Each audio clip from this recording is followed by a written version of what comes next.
जो भारत के साथ, भारत को, अमेरिका को यही चीजें पसंद नहीं आ रही क्योंकि India is already behaving like a super power. उन्होंने अपने 2 शिप जो हैं वो अपने ट्रेड शिप्स को की प्रोटेक्शन के लिए वहां भेज दिए हैं, ISS कोची और ISS कलकत्ता, वो उन्होंने रेड सी पे भेज दिया अपने। और तीसरी बात जो आपने खुद भी फरमाई है इस क्वेश्चन के अंदर ही, India enjoys a wonderful relationship with Iran. Chabahar की जो उन्होंने बंदरगाह जो सी पोर्ट उन्होंने लीज की है, उसके बाद ईरान को हमेशा उन्होंने सपोर्ट किया है। मेरी नजर में अगर देखा जाए, मैं ईरान की स्टेटमेंट मैंने बिल्कुल पढ़ी है कि ईरान अपने उस आसपास पे अपने मसल फ्लेक्स कर रहा है क्योंकि उन्होंने देख लिया है कि अमेरिका हुतियों से डर गया है, हमारे सामने तो वैसे ही लेट जाएगा, और लेट गया, अमेरिका लेट रहा है बिल्कुल इस वक्त। दुनिया की एक सुपर, जिसको कहा जाता है, मैं तो अब खैर उस पर मुझे डाउट है, द सोल सुपर पावर का एक स्टेटस है, अमेरिका ने लूज किया था काबुल में। जिस तरीके से अपने 18, 21 साल के फौजियों की लाशें उठा के भागे रात के अंधेरे में, अभी तक भाग रहे। अमेरिका की अपनी मर्जी के बगैर जंग हो रही है, उनके दोनों हाथ पीछे बंधे हुए हैं, वो चाहते हैं इसको सपोर्ट ना करें, लेकिन उनका सर जो है वो इजराइल ने घुटनों में दिया हुआ है, और वो 100 लितर मार के फिर एक शुरू कर लेते हैं। इस वक्त हालत इनकी है, बेचारगी की हालत ये है, बेचारगी की हालत देखें, रेड सी में होती एक एम्बैरसिंग सिचुएशन होती, जिनके पास कुछ भी नहीं, खोते तो फिर रहे हैं, अमेरिकन छुपते फिर रहे हैं, नस रहे हैं, अमेरिकन छुपते फिर रहे हैं। यहां पे मुसलसल वाशिंगटन डीसी में सवाल हो रहा है, why America is not reacting. तो जवाब किया जाता है, हम इसके रिटेलिएट इसलिए नहीं कर रहे कि ईरान ओपनली जंग शुरू कर देगा। दिस इज हाउ एग्जैक्टली, जब कमजोर लीडर आते हैं तो दुनिया फिर आपका सर घुटनों पे दे के 100 जूते मार के एक से शुरू कर। भारत की तरक्की का सीक्रेट उनकी मिडिल क्लास, और दूसरा जो मोदी साहब ने उनको एक नेशनलिज्म दिया है, हिंदुत्व का आइडिया कि you have to get united. तो उन्होंने जो भारत में पहली दफा एक काम किया है कि हिंदुओं को यूनाइटेड कर दिया है। उनकी तरक्की का सीक्रेट है middle class, educated middle class Bharat की इज रूलिंग द वर्ल्ड।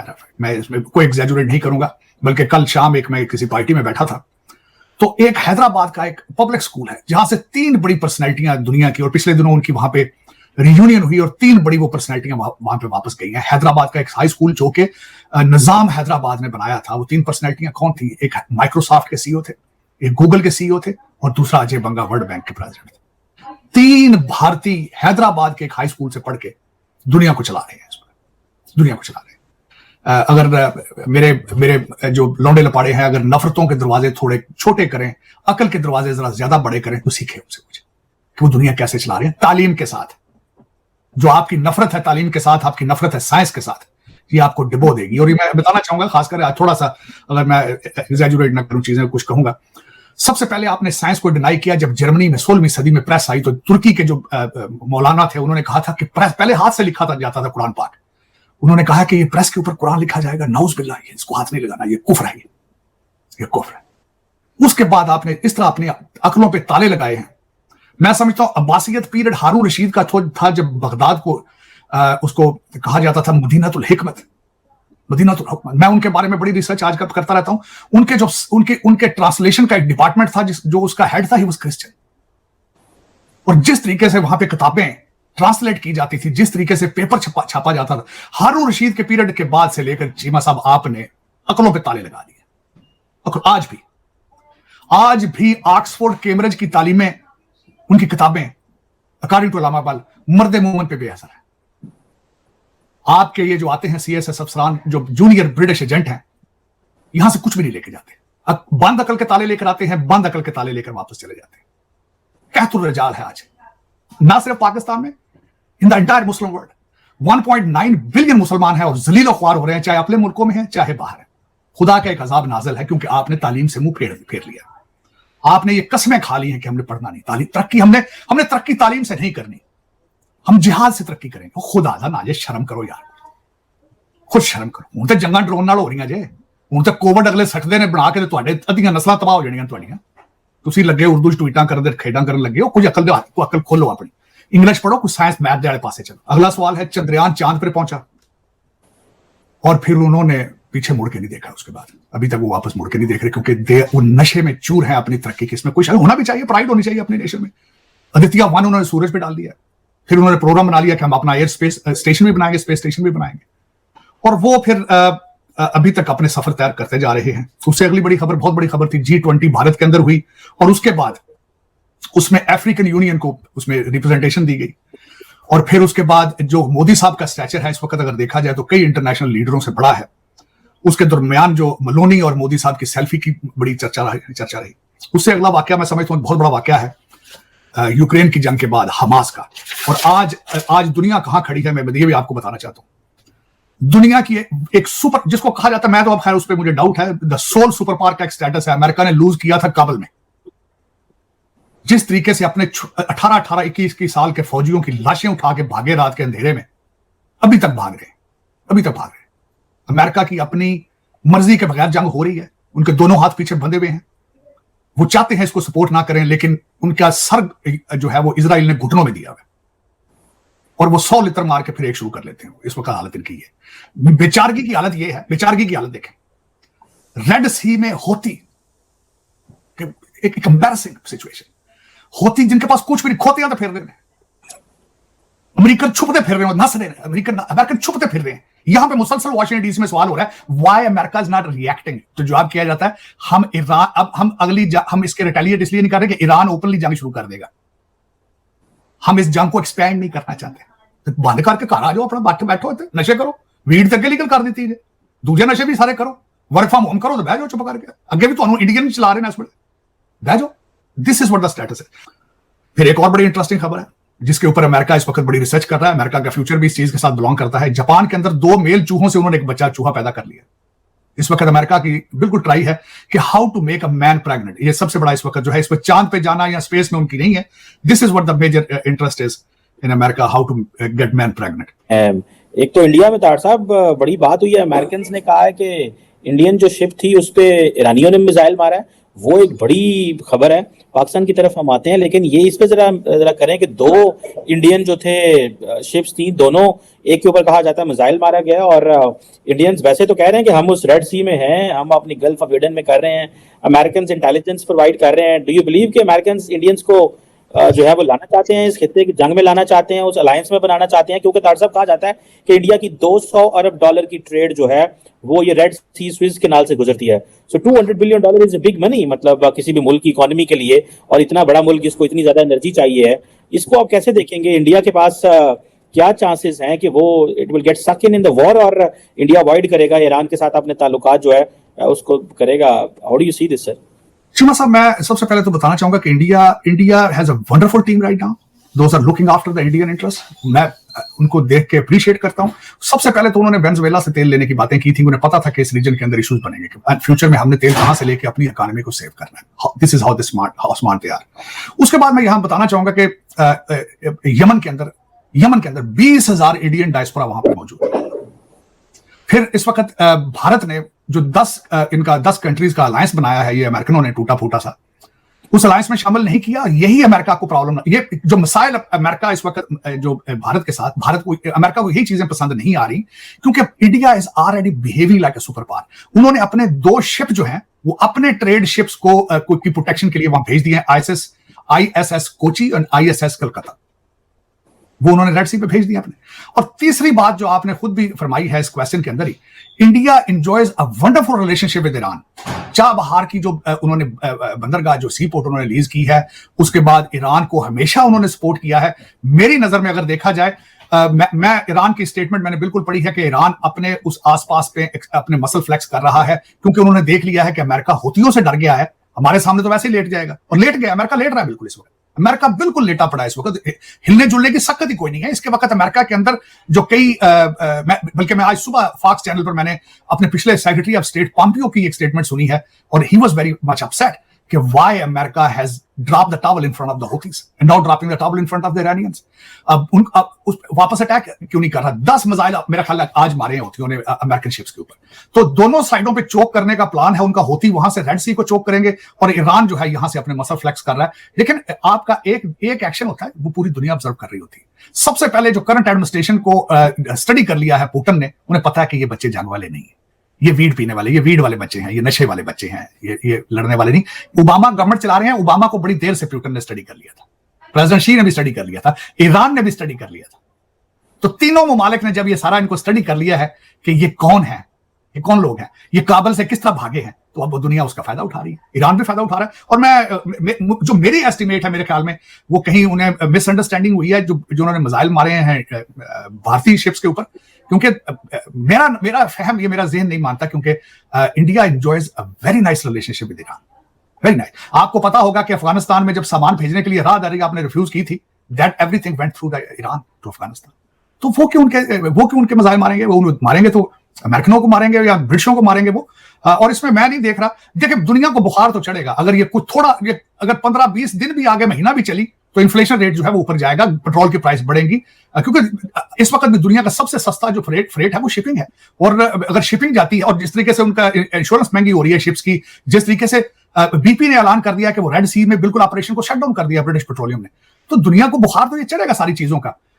लेकिन अब देखें, क्योंकि दुनिया इस वक्त लीडरलेस है। पहले जो दूसरे से दूर थे, जिस तरह डोनाल्ड ट्रंप थे, कुछ और लोग थे, वो फिर भी लीडरशिप प्रोवाइड करते थे, दुनिया को अग्रेसिवली आगे जाते थे। मैंने लॉयड ऑस्टिन की स्पीच सुनी है, स्पीच नहीं, उनकी प्रेस कॉन्फ्रेंस में किसी ने सवाल किया था कि आप, why America is not retaliating towards the Houthis. तो उन्होंने कहा था कि उनका जवाब मैं बताना चाहूंगा, वर्ड बाय वर्ड बताना चाहूंगा। उन्होंने फरमाया था, उन्होंने कहा कि सिर्फ ये अमेरिका का प्रॉब्लम ही नहीं है, ये प्रॉब्लम तो यूनिवर्सल प्रॉब्लम है, ये प्रॉब्लम तो इंटरनेशनल प्रॉब्लम है। जब तक सारी दुनिया साथ नहीं आएगी, हम आगे जाके तो नहीं करेंगे। This is not called leadership. वो सारी दुनिया के शील्ड में पीछे छुप के रहना चाहते हैं, कितने कि सानू ईरान थल्ले साढ़े के जुतियां मारना शुरू कर दो। मार रहे हैं, वैसे ही मार रहे हो, तो इन्होंने सिर थल्ले किए, वो जुतियां मार रहे हैं। पहले वो पठान साइकिल वाले मारते रहे ने, वो मोटरसाइकिल वाले, हूं ईरानियां ने थल्ले सट लिया। होतियां का भी कोई सिर पैर है, मेरा मैं सोचा जाए एक सुपर पावर के गल पैना। और मजे की बात बताता हूं शीमा साहब, मजे की, आपके सुनने वाले एंजॉय करेंगे। जो शिप होती लेकर गए हैं, उसका उन्होंने म्यूजियम बना दिया, टिकट लगा पड़ा उस पर। वहां लोग, यमन के और आसपास के लोग जो है मुल्कों के, आकर मेरे ख्याल $20 दे के रोज अंदर शिप को विजिट करते हैं, वो जो लेकर गए छीन के।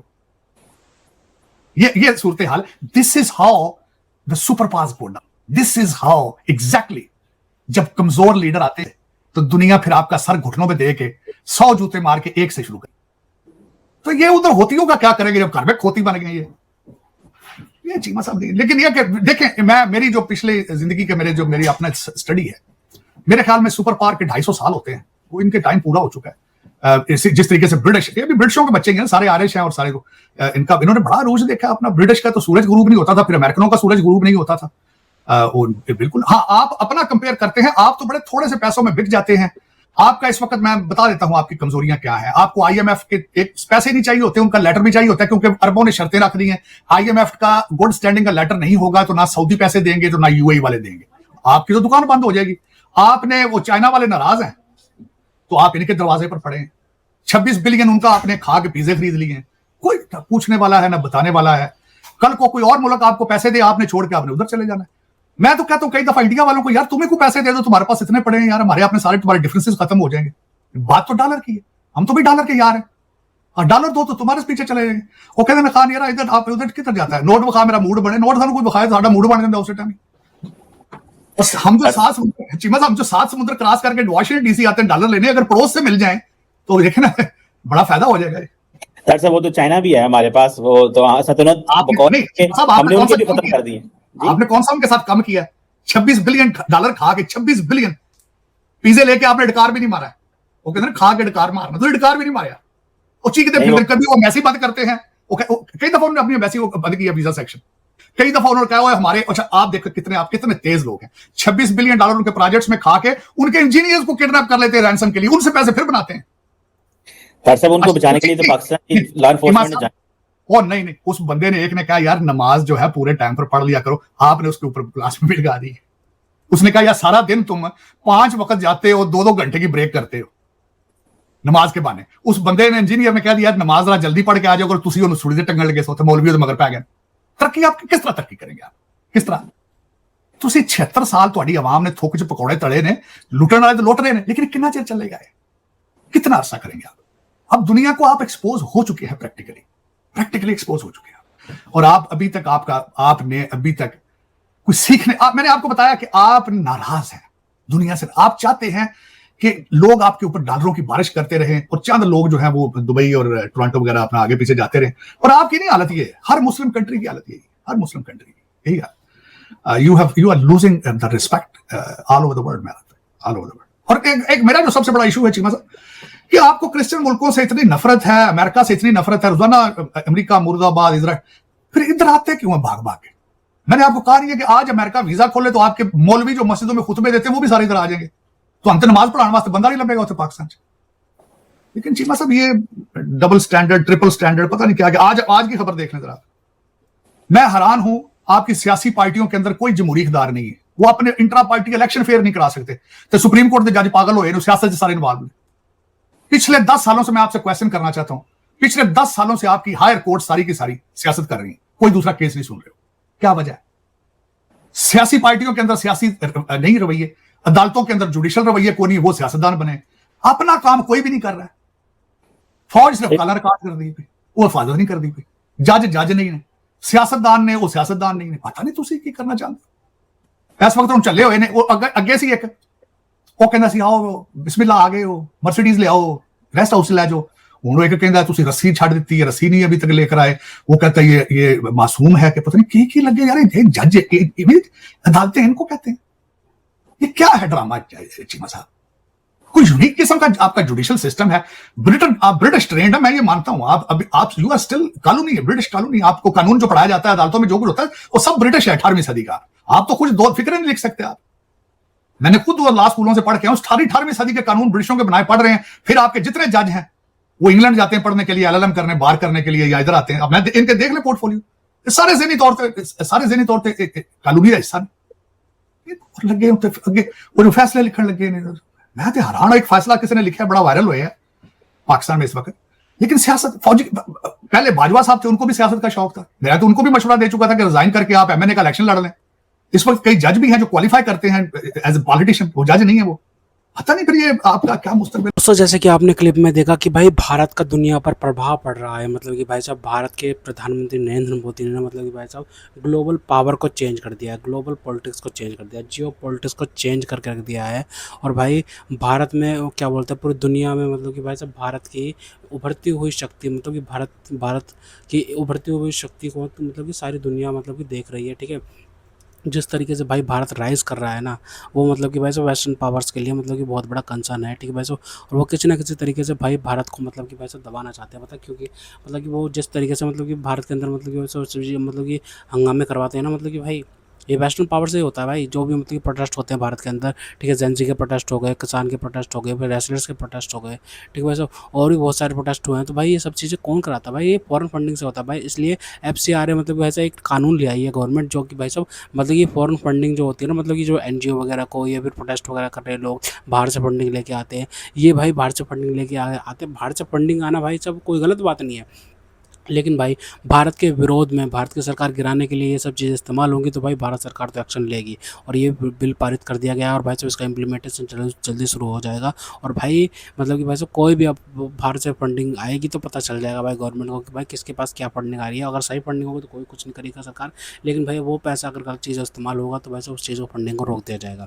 ठीक है, तो दुनिया में भारत की छवि ना मतलब कि भाई साहब 2014 के बाद से बहुत ज़्यादा बदली है। ठीक है, पिछले एक दशक में भारत की विदेश नीति का एक प्रमुख लक्ष्य यह भी रहा है कि भाई भारत को केवल एक बड़ी अर्थव्यवस्था ही नहीं बल्कि वैश्विक फैसलों में प्रभावशाली शक्ति के रूप में स्थापित किया जाए। सरकारी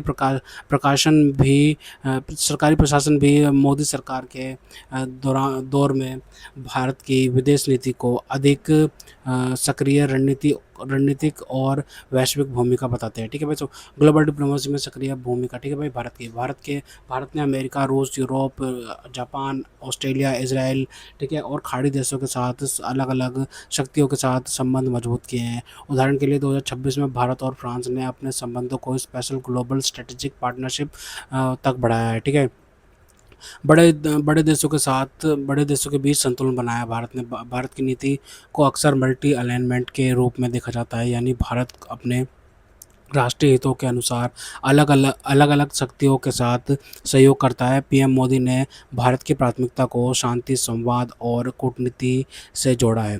ग्लोबल साउथ में आवाज़, भारत खुद को विकासशील देशों यानी ग्लोबल साउथ की समस्याओं और आकांक्षाओं को वैश्विक मंच पर उठाने वाले देशों के रूप में प्रस्तुत करता है। इसका उद्देश्य भारत की डिप्लोमेटिक इन्फ्लुएंस को विकसित देशों से व्यापक बनाना है। ठीक है, और सॉफ्ट पावर और क्या बोलते हैं, सॉफ्ट पावर और भारतीय संस्कृति, ठीक है भाई। क्या बोलते हैं, भारतीय संस्कृति, डिजिटल टेक्नोलॉजी, लोकतांत्रिक व्यवस्था और भारतीय प्रवासी समुदाय भी भारत की ग्लोबल इमेज को मजबूत करने वाले महत्वपूर्ण माध्यम है। संकट के समय भारत की भूमिका, वैक्सीन मैत्री, वंदे भारत मिशन और विभिन्न एवैक्यूएशन ह्यूमैनिटेरियन ऑपरेशंस ने भारत की ये छवि बनाने में योगदान किया है कि विदेशों में अपने नागरिकों के साथ साथ मानवीय सहायता में भी सक्रिय भूमिका निभा सके।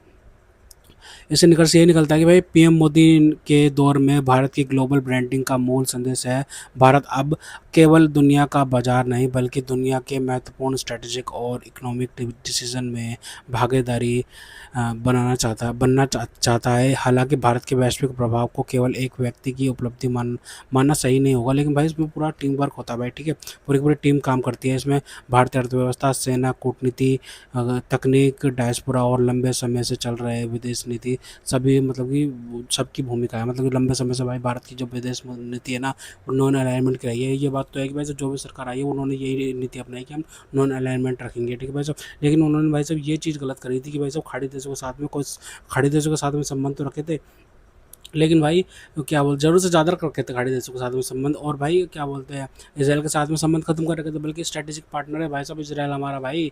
मतलब कि सारी चीज़ें सहूलत करवा सकता है भाई, डिफेंस का इक्विपमेंट भी सहूलत करवा सकता है भाई। उनके पास जो टेक्नोलॉजी है ना यहूदियों के पास में, वो किसी के पास भी नहीं है, अमेरिकन के भी पास में नहीं है इतनी टेक्नोलॉजी जितनी यहूदियों के पास में है। तो भाई यहूदियों के साथ में मतलब कि रिश्ते बना के रखना चाहिए भाई, भारत के लिए बहुत ज़्यादा ज़रूरी है। ऑपरेशन सिंदूर में भी हमने देखा था भाई साहब कि भाई ऑपरेशन सिंदूर से पहले भी मतलब कि भाई जो क्या बोलते हैं, क्या बोलते हैं, पुलवामा अटैक के बाद में भारत ने जब मुजफ्फराबाद में मतलब वैसे वो करी थी ना, वो भावलपुर में बॉम्बिंग करी थी जब आतंकी ठिकानों पर, तो भाई वहाँ पे जो स्पाइस बॉम्ब्स इस्तेमाल किए गए थे ना, वो इजराइल ने दिए थे भाई हमको, ठीक है। वैसे इजराइल ने दिए थे, लेज़र गाइडेड बॉम्ब्स होते हैं भाई, ठीक है।